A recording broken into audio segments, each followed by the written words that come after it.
With Captain Garrett Mitchell, as we recap the 2021-2022 season for your Rockford IceHogs. Garrett, I know we caught up post-game after the contest against Chicago, but this IceHogs team, it was fun to watch from the beginning of the season. A lot of guys from different backgrounds getting together, trying to figure out this game called hockey to where you ended up at the end of the season. You've seen a lot of growth over your years and progressions of what that locker room could look like, but as the captain of this team, what was your assessment of a group that seems to be a pretty tight-knit bunch? Yeah, no, and that's exactly it. We obviously we started, the season probably not the way that we wanted to, and I know I talked before, but I'm super proud of the way that the guys responded. To battle our way back, up and above 500 to finish the year, and that's not an easy feat to do, especially in our division. You look, obviously having to play Chicago as many times as we did, and play a team like Winnipeg and Milwaukee, and even you look at the Iowas and Grand Rapids, every game I felt like we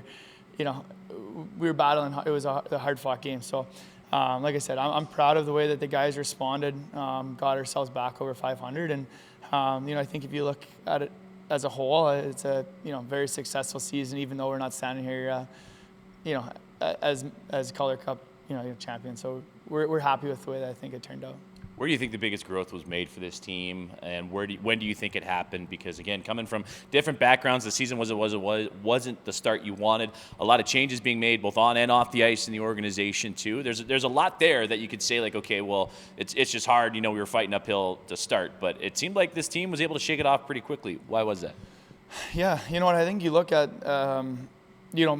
For me personally, I think I'd say like around Christmas time, and the reason I say that is because, the younger guys that we had last year, that played 30 games, you look at Christmas time, that's kind of for them about a full season of playing. And I thought, you look at some of those younger guys that, last year, whether they're coming from overseas or coming from college, it's a huge adjustment. And I thought those guys kind of at that point, we were kind of back and forth, up and above, below 500. And, I think that was kind of the point where we were able to like crack down and really, we really played some good hockey down the stretch there.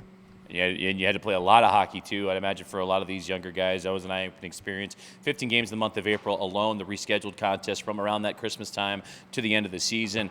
That was probably a big learning opportunity for a lot of these guys. You've experienced it time and time again as a pro. How much of your communication with them asking you questions, how much did that play a factor into a lot of ice time and a lot of games? Yeah, and that's exactly it. It's just trying to get through it, and I don't mean that just try to get through the games, but there's nights there where, you're playing, we played 4 and 5 twice, and that's not an easy thing to do. And, with that 4 and 5, we had some crazy travel days, and, guys could have easily packed it in and just, kind of let it go. And, and that's where you start losing, ground on the playoff race. So, you look at our trip out to Vegas and Tucson, pumped the way that finished. And then, you look at the Winnipeg trip with the flight delayed and canceled and rescheduled and planes, trains, and automobiles. That's not an easy thing for young guys to all of a sudden strap the skates on the next day after a long day like that traveling and play. So,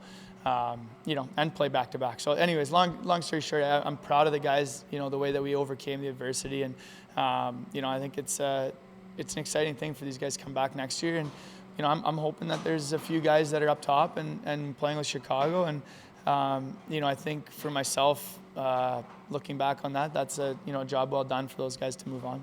Development, the name of the game too, and you talk about these young guys scratching and clawing for opportunities with the big club. Grinds like that, not necessarily on the ice, but off the ice, is character building one way or another. How much of that do you feel like you saw growth in your team? Just guys that, a 19-year-old just turned 20 today. The progression is literally there for the IceHogs. How much of that development did you see from day one to the final night? Yeah, and obviously there's some pretty special players in this organization and some players that are going to play a long time in the NHL. And, I think watching those guys kind of grow, the Reikos, the Tepleys, on the back end. You've got Ian Mitchell and Regs and all the, Galvi and all the younger guys, coming through that are, they're right there.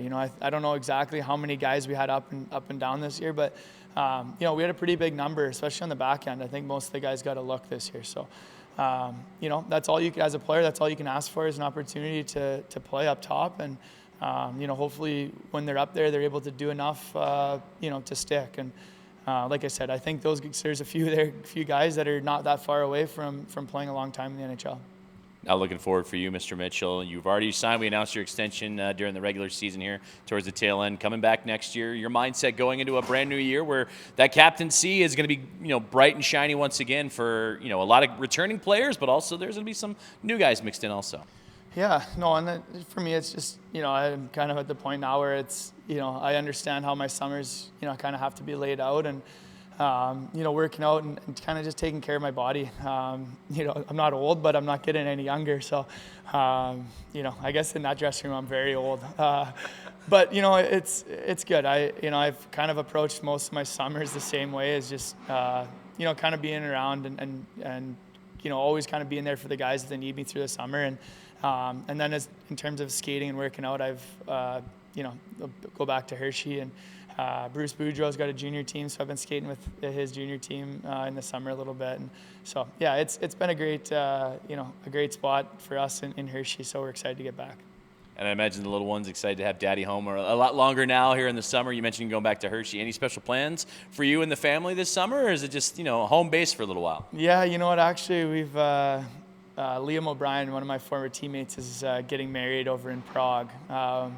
So we're Grandma and Grandpa are going to come look after the kids for it's almost 3 weeks, and Mom and Dad are going to get on a little vacation. So we're excited for that, to get over to Europe for a little bit, and then obviously just we'll be around Hershey and everything else. So we're excited to spend some time at the pool, time at the golf course, and just relax a little bit.